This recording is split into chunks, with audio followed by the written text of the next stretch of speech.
Hello students, आज का हमारा टॉपिक रहेगा कि यदि क्वेश्चन इस प्रकार का हो कि कोई दो द्विपद या तो जुड़े हुए हो या फिर कोई दो द्विपद गठाया हुआ हो, दो द्विपद के बीच योग संक्रिया या फिर ये विकलन संक्रिया दी हुई हो, तो उसका वैल्यू क्या होती है और उसमें नंबर ऑफ टर्म्स कितनी आएगी। आज हम शॉर्ट ट्रिक्स के माध्यम से सीखेंगे कि यदि द्विपद इस प्रकार का हो या फिर इस प्रकार का, ये दो द्विपद की फॉर्म हो जाएंगे। पहले में है दो द्विपद जब जुड़े हुए हो, दिए हुए हो क्वेश्चन में कि एक द्विपद ये, बीच में प्लस का चिन्ह, एक द्विपद ये, एक ये और इसमें माइनस का चिन्ह। तो इसकी हम डायरेक्ट वैल्यू कैसे ज्ञात करें और इसमें नंबर ऑफ टर्म्स अर्थात इसमें पदों की संख्या कैसे ज्ञात करते हैं। तो देखिए इसमें नंबर ऑफ टर्म्स कैसे ज्ञात करते हैं। जब दो द्विपद ऐसे होंगे, एक प्लस का एक माइनस का और उसमें प्लस का चिन्ह या फिर उसमें माइनस का चिन्ह आ जाएगा, तो देखिए इसमें इसका जो वैल्यू कैसे ज्ञात करते हैं। उसके लिए देखो एक और दो द्विपद है तो सबसे पहले दो लिखते हैं। यहाँ पर जो प्लस का चिन्ह है, प्लस का चिन्ह यदि इन दोनों के बीच प्लस का चिन्ह आता है तो यहाँ पे जो द्विपद का कौन सी वाला है उसके अंदर सम संख्या आएगी, ये है। तो देखो यहाँ पे NC, अब जब यहाँ पे प्लस होगा तो यहाँ पे आएगी सम संख्याएं, तो 0, फिर NC2, ऐसे ही NC3 और ये डॉट डॉट आगे चलता जाएगा। अब देखो उसके बाद यहाँ से अक्ष और ए लिखते हैं, अक्ष ए, अक्ष और ए, यहाँ पे प्लस का चिन्ह आएगा। अब देखो इसकी पावर कैसे लिखेंगे, इसमें से n माइनस का 0 और इसकी 0, इसकी क्या अक्ष की पावर कितनी होगी n माइनस का 2, इसकी ये जो नीचे वाली है वो इसकी हो जाती है, इसकी होगी n माइनस का 3 और ये इसकी हो जाती है। और ये जब तक चलता जाएगा तब तक n और n का लास्ट एंडिंग माना जाता है। तो इस प्रकार से हम इसकी डायरेक्ट वैल्यू ज्ञात कर सकते हैं, ऐसा फॉर्मेट होगा। तो अगर इस प्रकार से हम, यदि प्लस का चिन्ह होगा इस द्विपद में तो यहाँ पे 0, 2, यहाँ पे 3 नहीं 4 आएगा, फिर यहाँ पे भी 4 और ये भी 4 हो जाएगा। अर्थात यदि प्लस चिन्ह आएगा तो हमें सम संख्याएं लेनी है 0, 2, 4 ऐसे। और अब देखो इस वाले के अंदर यदि माइनस है तो हमें संख्या लेनी है विषम संख्याएं, तो 2 तो आएगा, फिर NC1 और यहाँ पे अक्ष और फिर ए, अब n माइनस का 1 और ये ए, फिर NC देखो 1 आ गया, 1 के बाद में 3 आएगा, अक्ष की पावर n माइनस का 3 और ए की पावर 3। इस प्रकार से ये भी चलता जाएगा। इस प्रकार से यदि कोई दो द्विपद दिए हुए हो और उनके बीच यदि प्लस चिन्ह है तो इस प्रकार से हम प्लस का चिन्ह दर्शाएगा कि जो NC0 है, NC2 है, अर्थात सम वाले पद ही चुनने हैं। और यदि माइनस का चिन्ह आता है तो हमें माइनस का चिन्ह दर्शाता है कि इसमें से विषम पद चुनने हैं, NC1, NC3, NC5, NC7 इस प्रकार से चलेंगे। तो इस प्रकार से इसकी वैल्यू ज्ञात की जाती है। अब दूसरा क्वेश्चन इस प्रकार से बन सकता है कि दो द्विपद ऐसे दिए हुए हो तो उसमें नंबर ऑफ टर्म्स कैसे ज्ञात करते हैं। अर्थात यदि ये दो द्विपद दिए हुए हैं तो इनमें पदों की संख्या कैसे ज्ञात करते हैं। तो देखो जो पदों की संख्या वो इस घात जो ये n है, इस घात पे निर्भर करते हैं। यदि ये n या तो सम होगा या फिर विषम होगा, ठीक है, या तो सम होगा या फिर विषम होगा। अर्थात ऐसा क्वेश्चन दिया हुआ होगा, प्लस का चिन्ह होगा, उसमें से ये जो n है वो सम हो सकता है और विषम हो सकता है, ठीक है। ऐसा क्वेश्चन दिया हुआ होगा, उसमें भी ये जो n है वो सम भी हो सकता है और विषम भी हो सकता है। तो देखिए यदि चिन्ह प्लस का दिया हुआ हो और देखो अब यदि सम दिया हुआ है तो देखो सम दिया हुआ इसका मतलब सबसे छोटी जो सम संख्या है वो n में जोड़ दो, तो सबसे छोटी सम संख्या है 2 और 2 का भाग लगा दो। फिर इसके अंदर यदि n विषम है तो इसमें एक विषम संख्या जोड़ दो, सबसे छोटी विषम संख्या है प्लस का 1 है, वो प्लस जोड़ी और 2 का भाग लगा देना। अर्थात यदि ये प्लस का चिन्ह दिया हुआ है और n का मान सम है, जब सम है तो सबसे छोटी सम संख्या 2 होती है, वो जोड़ो और 2 का भाग लगा दो।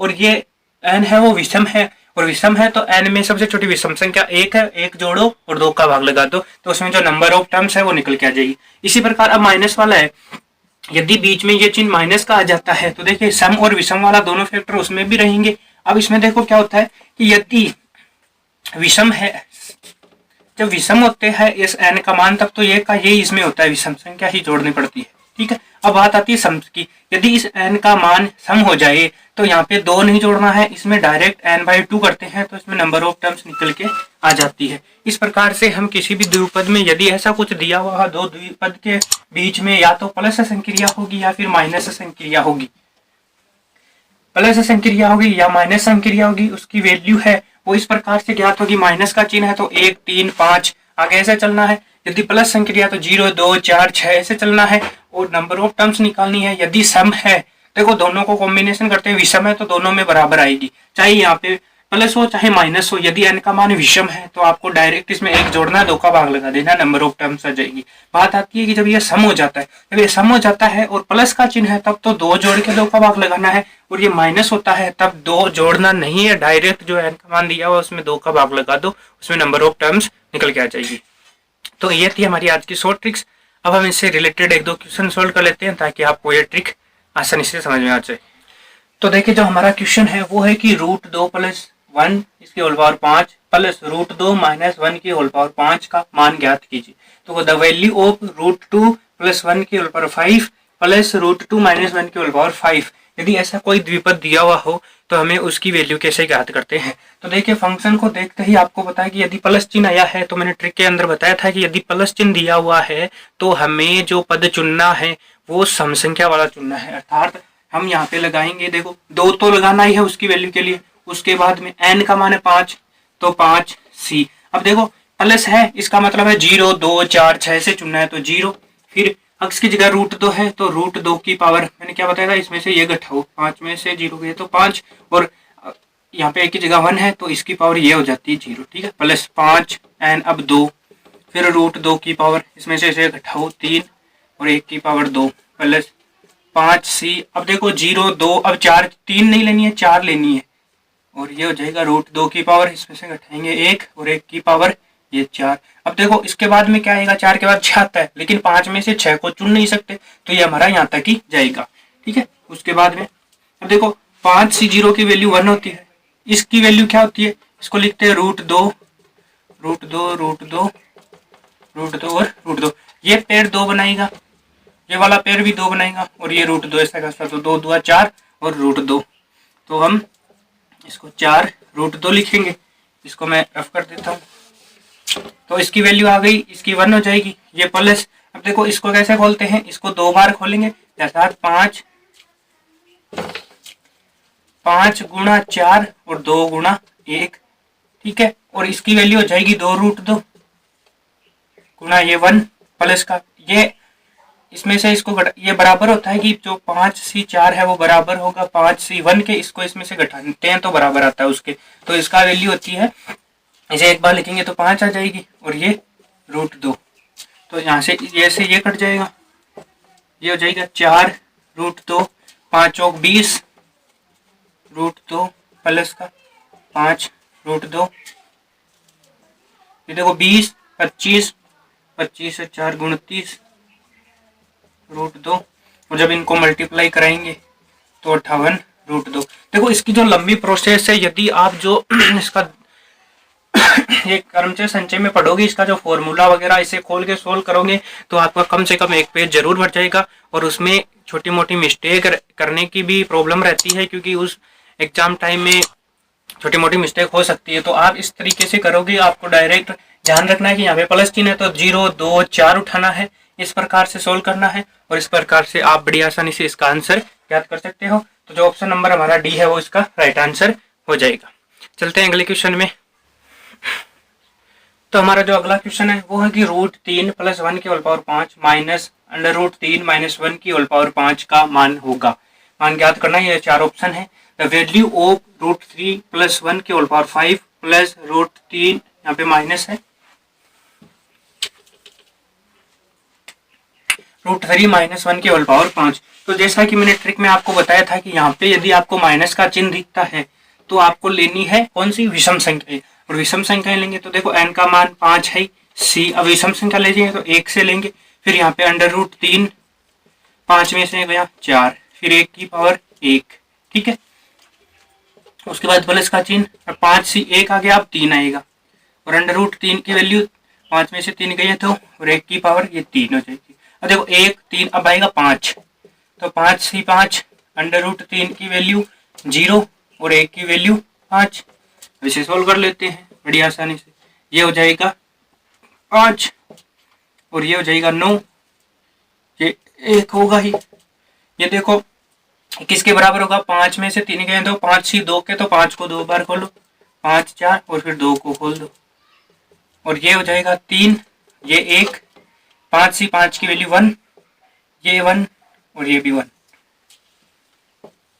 देखो 9 पंजा 45, यहाँ पे ये इसको 2 बार काटेगा, 5 2 10, 30 प्लस का 1, तो ये कुल मिला के हो गया 2 6 और 4 7, 5 और 1 6, 4 3 7, तो इसका आ जाएगा 12 2 152। तो देखिए इस प्रकार से आप इसका बड़ी आसानी से ना, आपको यहाँ पे अगर थोड़ा सा ध्यान रखोगे, इस चिन्ह को समझ लोगे और ऐसे करोगे तो यहाँ पे देखो 3 स्टेप आती है और इसमें गलती करने की संभावनाएं बहुत कम हो जाती है, क्योंकि गणित में, मैथ्स में अपन जितनी मतलब टर्म्स कम लिखेंगे उतनी हमारी गलती कम होने की संभावनाएं बढ़ जाएगी, गलती कम होगी उस हिसाब से। तो इस प्रकार से इसका जो राइट आंसर है वो आएगा 152। तो जो ऑप्शन नंबर डी है वो इसका राइट आंसर हो जाएगा। ठीक है फ्रेंड्स, अब हम चलते हैं क्वेश्चन नंबर 3 में। हमारा जो अगला क्वेश्चन नंबर 3 है कि √2 + 1 की होल पावर 6 प्लस √2 - 1 की होल पावर 6 का मान होगा। देखो द वैल्यू ऑफ √2 + 1 की होल पावर 6 प्लस √2 - 1 की होल पावर 6, इसकी वैल्यू ज्ञात करनी। तो जैसा कि मैंने आपको ट्रिक में बताया था, यहाँ पे आपको प्लस चिन्ह देखते ही आपके दिमाग में बात आ जानी चाहिए कि जो सी के नीचे वाली वैल्यू है वो हमें क्या लेनी पड़ेगी, 0 2 4 6। यदि यहाँ पे माइनस आता तो 1 3 5 ऐसे लेनी थी।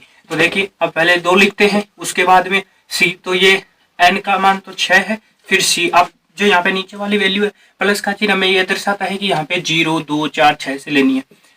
√2 इसमें से घटाएंगे तो 6, इसकी वैल्यू 0, फिर प्लस, फिर 0, फिर 2, √2 की वैल्यू इसमें घटाएंगे 4 और इस 1 की वैल्यू ये ऐसी की ऐसी। देखो 0 2 अब 4 आएगी। अब √2 की वैल्यू इस 6 में से ये 4 घटाएंगे 2 और 1 की वैल्यू ऐसी की ऐसी 4। ठीक, प्लस अब 6 2 4 6, 2 की 4, 0 की 2 4, अब 6 आएंगी।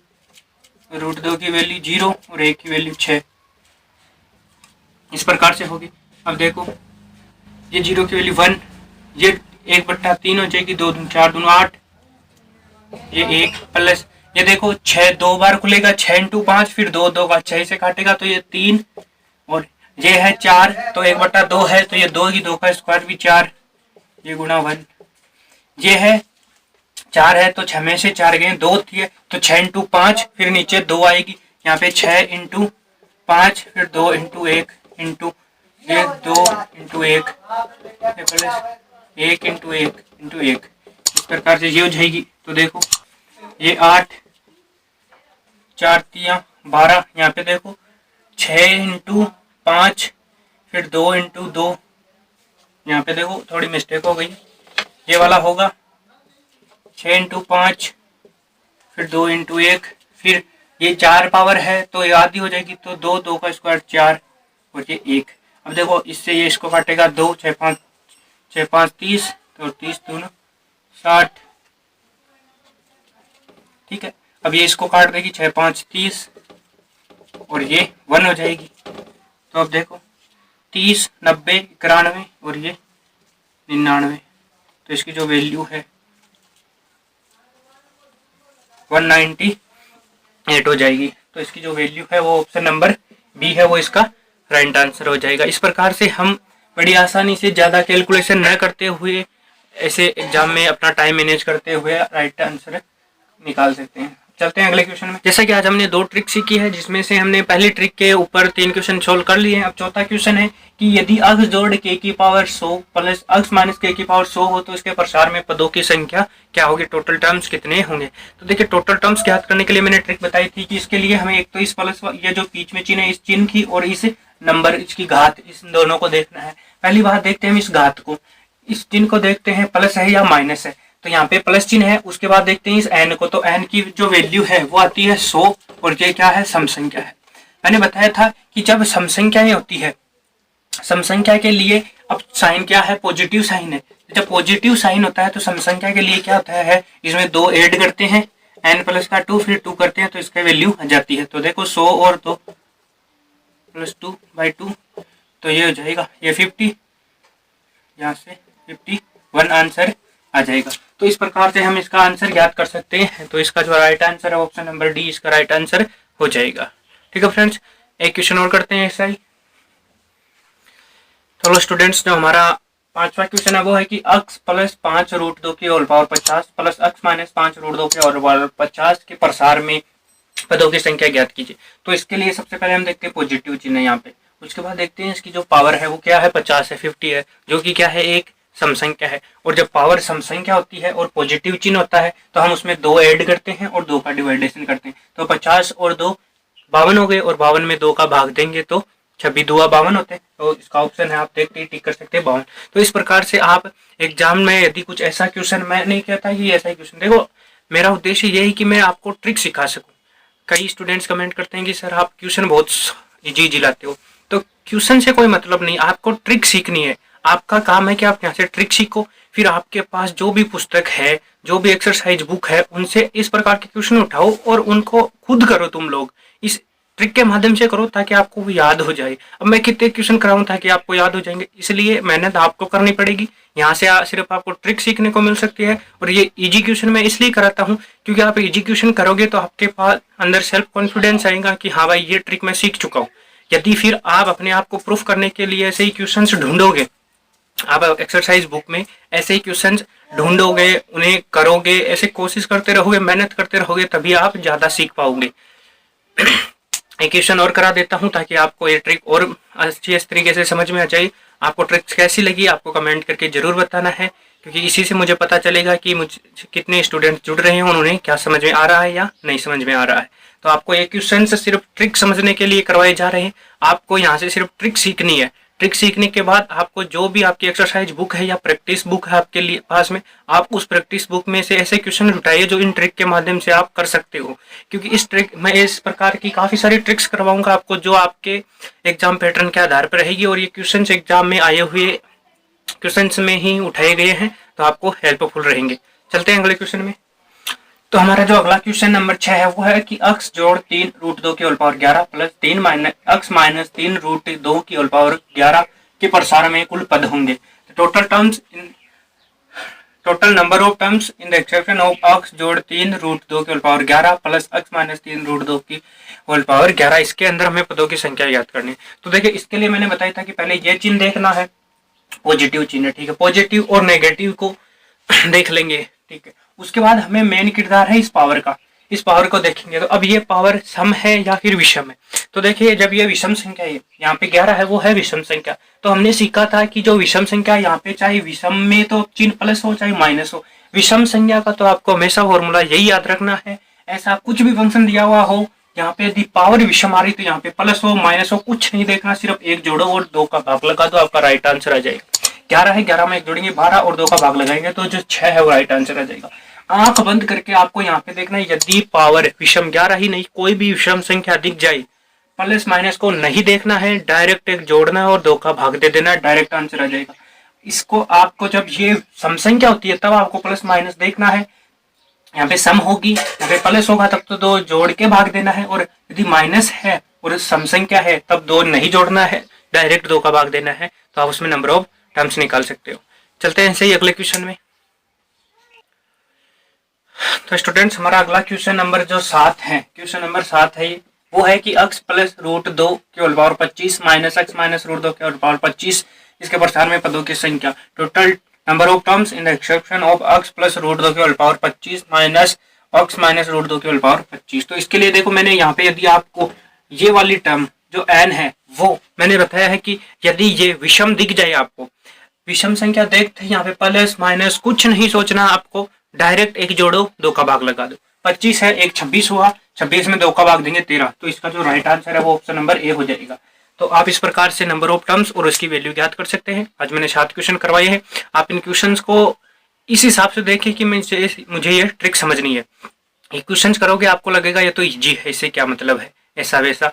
इससे आप ट्रिक समझोगे, उसके बाद आपको नोटबुक उठानी है, अपनी एक्सरसाइज बुक उठानी है, उसमें से इस प्रकार के क्वेश्चन उठाने। फिर वो क्वेश्चन यदि आप 5 या 10 क्वेश्चन ऐसे कर लोगे तो आपको ये ट्रिक है वो एकदम कंटेस्ट हो जाएगी। ऐसा क्वेश्चन देखते ही आप सेकंडों में उसका आंसर निकाल लोगे। बस ये इसी प्रकार से एग्जाम में टाइम मैनेज किया जा सकता है, और कोई शॉर्ट ट्रिक नहीं है इसकी। तो ये क्वेश्चन है वो इजी है ताकि आपको ऐसे सेल्फ कॉन्फिडेंस आ सके कि हाँ मुझे आता है। तो आज के लिए इतना ही। Thank you. जय हिंद, जय भारत।